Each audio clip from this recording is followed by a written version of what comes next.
Hello guys, welcome to our channel Assam competitive academy.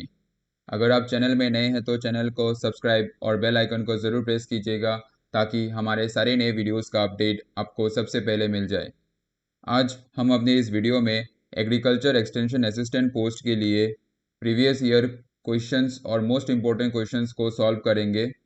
और आज का हमारा सब्जेक्ट होगा या आज का टॉपिक रहेगा हमारा जनरल साइंस। तो चलिए शुरू करते हैं।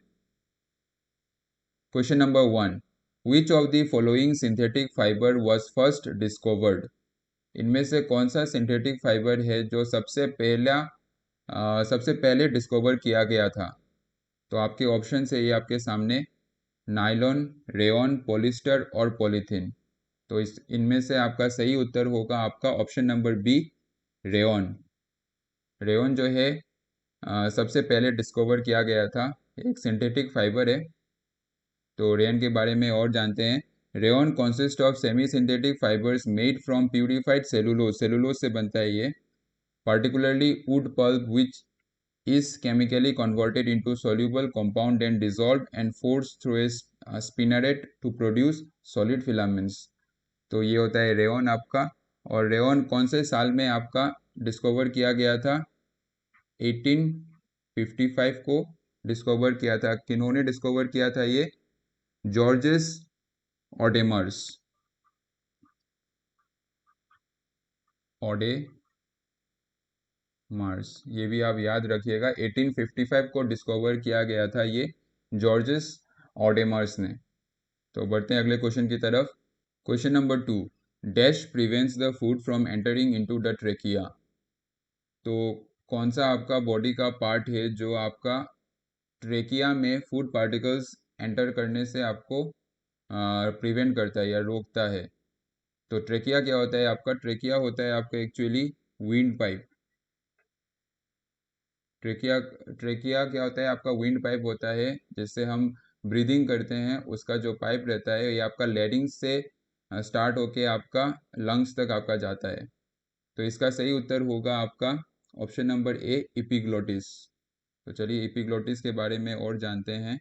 Epiglottis is a small movable lead just above the larynx that prevents food and drink from entering your wind pipe. तो अब मैंने तो बोला ही आपको, ट्रेकिया मतलब आपका विंड पाइप। और लेरिंग्स ये भी आप याद रखिएगा, ये इंपॉर्टेंट है। लेरिंग्स को हम वॉइस बॉक्स भी कहते हैं।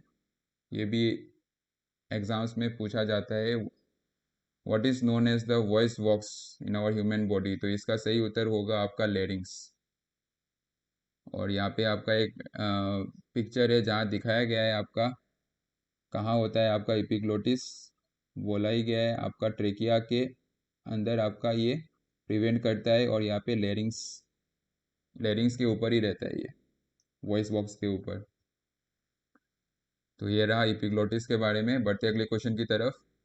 Question number 3. The main function of the respiratory system is. Respiratory system का आपका मेन फंक्शन क्या है? तो इसका सही उत्तर होगा आपका option number C, transport of gases. और रेस्पिरेटरी सिस्टम के बारे में और जानते हैं। Respiratory system is the network of organs and tissues that help you breathe. Breathing में हेल्प करता है आपका respiratory system. This system helps your body to absorb oxygen from the air so your organs can work. It also cleans waste gases such as carbon dioxide from your blood. तो ये रहा आपका respiratory system का functions. बढ़ते हैं अगले question की तरफ। Question number 4. The level of glucose in the blood is maintained by. Body में कौन सा ऑर्गन आपका ग्लूकोज के लेवल को मेंटेन करता है? तो इसका आपका ऑप्शन ये आपके सामने दिए गए हैं। इसका सही उत्तर होगा आपका option number C, pancreas. Body में आपका पेनक्रियास ये जो आपका ग्लूकोज लेवल को मेंटेन करता है। तो पेनक्रियास के बारे में और जान लेते हैं। Regulation of blood glucose is largely done through the endocrine hormones of the pancreas. ये जो एंडोक्राइन हॉर्मोन्स जो पेनक्रियास सेक्रेट करता है, उसी के वजह से आपका ब्लड ग्लूकोज रेगुलेट होता है। A beautiful balance of hormones achieved through a negative feedback loop.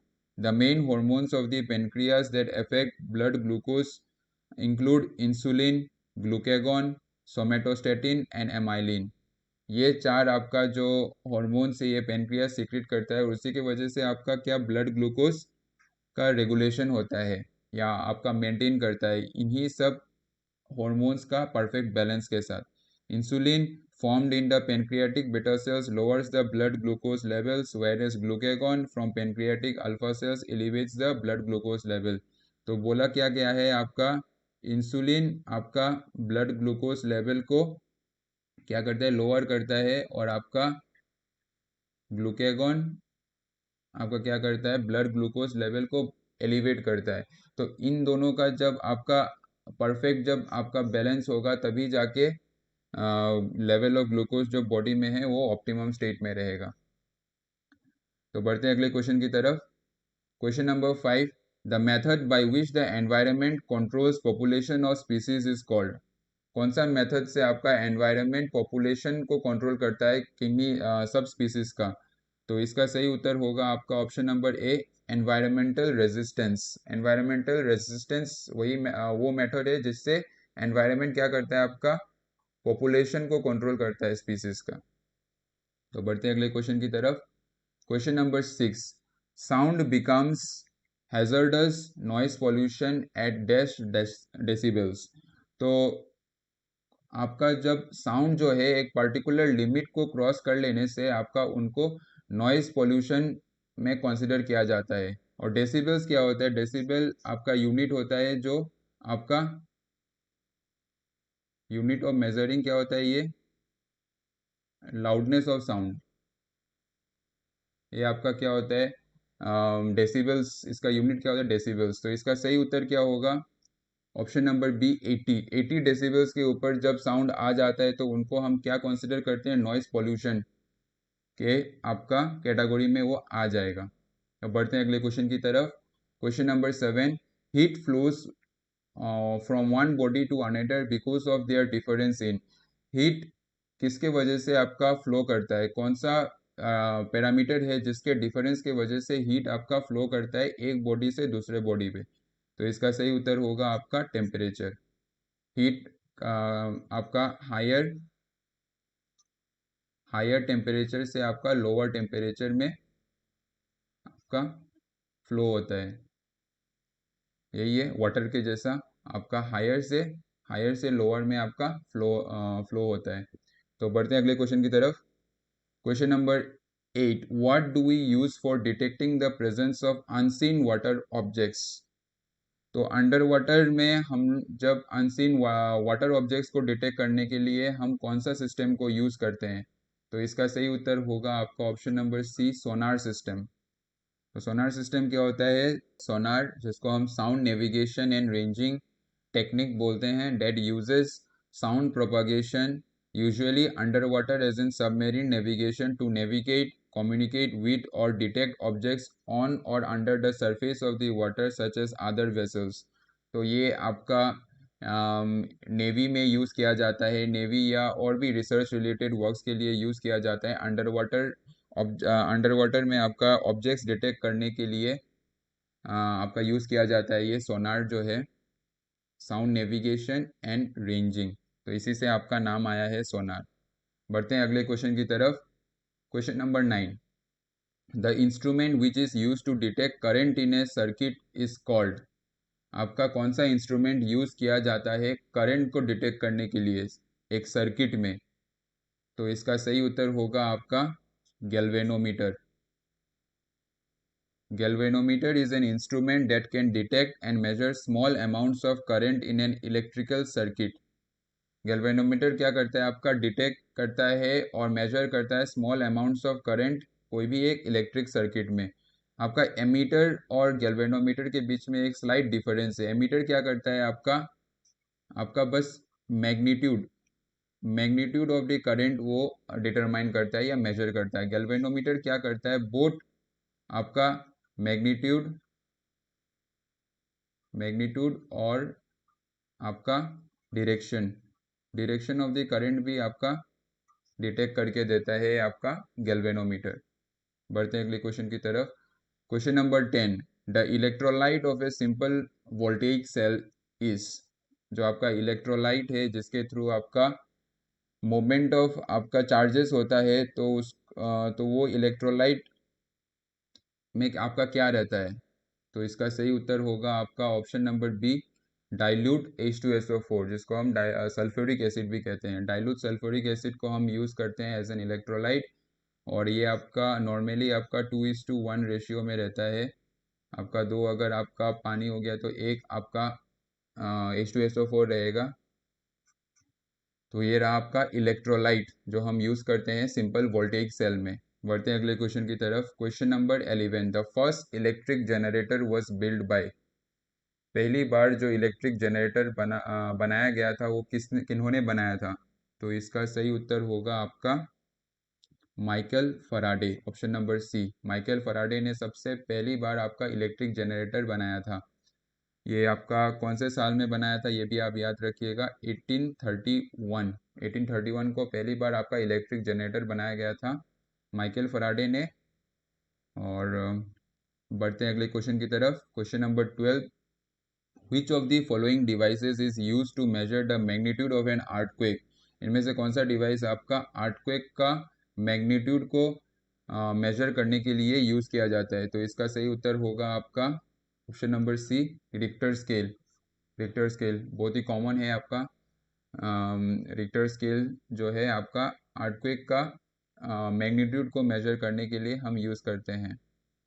जैसे हम बोलते हैं कि 6.1 स्केल का आपका अर्थक्वेक हुआ है, तो वही आपका रिक्टर स्केल ही मेजर करता है वो। बढ़ते हैं अगले क्वेश्चन की तरफ। Question number 13, the law of conservation of mass was proposed by. तो आपका law of conservation of mass किन्होंने प्रपोज किया था? तो इसका सही उत्तर होगा आपका ऑप्शन नंबर ए, लेवोइशियर, जिनका फुल नेम है आपका एंटोइन लेवोइशियर। एंटोइन लेवोइशियर। तो कौन से साल में उन्होंने ये law of conservation of mass propose किया था? 1789 को। तो लॉ ऑफ कंजर्वेशन ऑफ मास क्या आपका ये प्रूव करता है? इसमें बोला क्या गया है कि मास ऑफ एनी एलिमेंट, आपका mass of any one element at the beginning of reaction.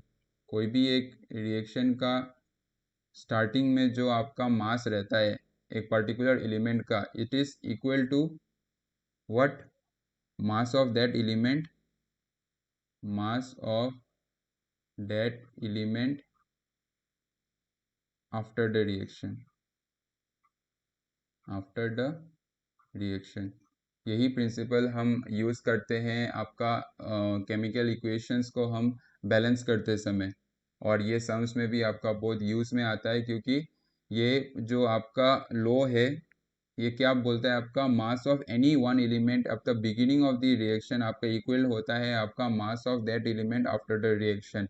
Mass आपका हमेशा कॉन्जर्व रहता है, मास कभी आपका लूज नहीं किया जाता रिएक्शन के आपका दौरान। तो बढ़ते हैं अगले क्वेश्चन की तरफ। Question number 14, isotopes are the atoms of the same element which have the dash. तो आइसोटोप्स क्या होता है? तो यहाँ पे यही पूछा गया कि आइसोटोप्स क्या होता है? तो इसका सही उत्तर होगा आपका ऑप्शन नंबर बी। क्या होता है? Same atomic number but different mass numbers. तो आइसोटोप्स क्या होता है? आपका एटॉमिक नंबर जिनका सेम रहता है लेकिन आपका मास नंबर डिफरेंट होता है, तो इनको हम क्या कहते हैं? आइसोटोप्स। बढ़ते हैं हमारे आखिरी क्वेश्चन की तरफ। Modern periodic table was prepared by. Modern periodic table जो है वो किन्होंने सबसे पहले आपका प्रिपेयर किया था? तो इसका सही उत्तर होगा आपका, बहुत ही फेमस है, ऑप्शन नंबर ए, मेंडलीव, जिसको हम मेंडलीव्स पीरियोडिक टेबल भी बोलते हैं, मॉडर्न पीरियोडिक टेबल को। मेंडलीव का आपका पूरा नाम आप जान लीजिए, डिमिट्री इवानोविच मेंडलीव। लिख देता हूँ यहाँ पे, डिमिट्री इवानोविच मेंडलीव।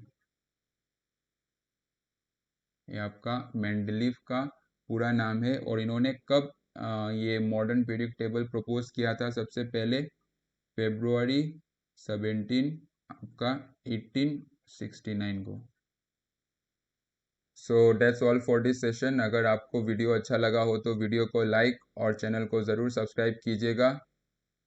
और भी हम क्वेश्चंस डिस्कस करेंगे अपने अगले वीडियोस में। तो तब तक के लिए have a nice time, take care.